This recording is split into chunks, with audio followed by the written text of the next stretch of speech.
Alhamdulillah wassalatu wassalamu ala rasulillahi wa ba'd. Assalamu alaikum warahmatullahi wabarakatuh. Good day to everyone and salamat hari semuanya. After we talk about the 21st century teachers, now we're going to discuss who are the 21st century learners. But before that, I'm going to give you our objectives for today. We are aiming to learn who are the 21st century learners and then what are their attributes and is it necessary for us to learn who are these students. But before jumping to the next slide, we are going to review first our previous topic, which is about the 21st century teachers, in which we said that they are the teachers who put the students from education to good living in the future.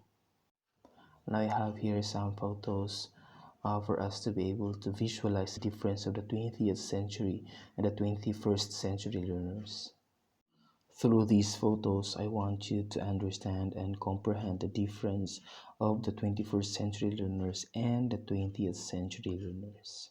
I know the photos are not enough for us to be able to understand it properly, but at least we have the hint to see the difference of both generations. Upon looking at the pictures earlier, the question is it necessary for us to understand them first so that we can teach them properly, or what is the deal with these 21st century learners? Since we are dealing with a global education into the 21st century, we need to understand as teachers how to transmit the content of education properly to our students. We need to understand that teaching is an art, so transferring knowledge from one teacher to the students is not an easy task. That's why we need to understand them properly so that we can teach them properly. What is the use of the knowledge if they will not get benefit from it, if they will not understand what is the purpose of this?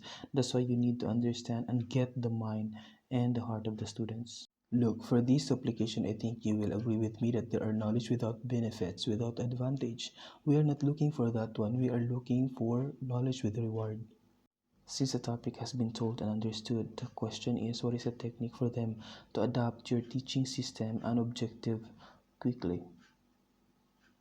The first step that you're going to do is to discover your child's learning style, and from this perspective, we can comprehend the importance of understanding them properly. We need to realize that teaching is not to impress our student. Teaching has a big role in this society. That's why you have to see the purpose and objective why you are teaching. Teaching is not just about transmitting your knowledge to your students. This is actually a work of art. We are dealing with little minds and it takes a big heart to teach them. I think if you don't understand the main purpose of teaching and you do not love teaching, I think you are not qualified to be the teacher of this 21st century. So the question is, who are the 21st century students? From that one, we need to consider the millennials and the post-millennials who are the Generation Z. So if we talk about 21st century learners, according to some theories, you are dealing with the millennials and the post-millennials, wherein they were born 1981 in some theories up to now.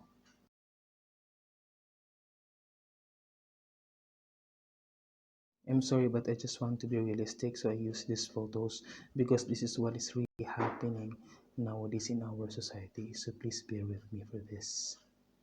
If you compare them a few decades ago, you can see the big difference because they're living in a completely different world. That's why we need to give them more time and attention. However, even though they are often misunderstood, they have actually great attributes or qualities that if you will see them accurately, they can actually adapt things so easily. If you're going to see the difference of the decades then and now is a non-stop exposure through internet. They see the world at their young age and there's a lot of bullying around.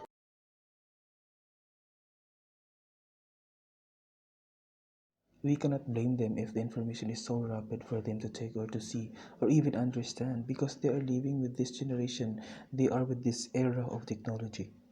They see what is happening around, they have great global awareness, they're engaged in the community, most of them are critical thinkers, digital literate that change the previous mindset of the youngsters. And those are the things that we need to consider for them as our clientele or students. We have to remember that they are the leaders of tomorrow, so please teach them according to their age and environment. So, since we already understand the role, their importance as learners of this generation, so what is the next step for us to do as their protagonist? The next step is learning the principles of teaching. This is all about pedagogy and emphasis of global education. So from that, thank you so much for listening. This has been Sap from the Philippines.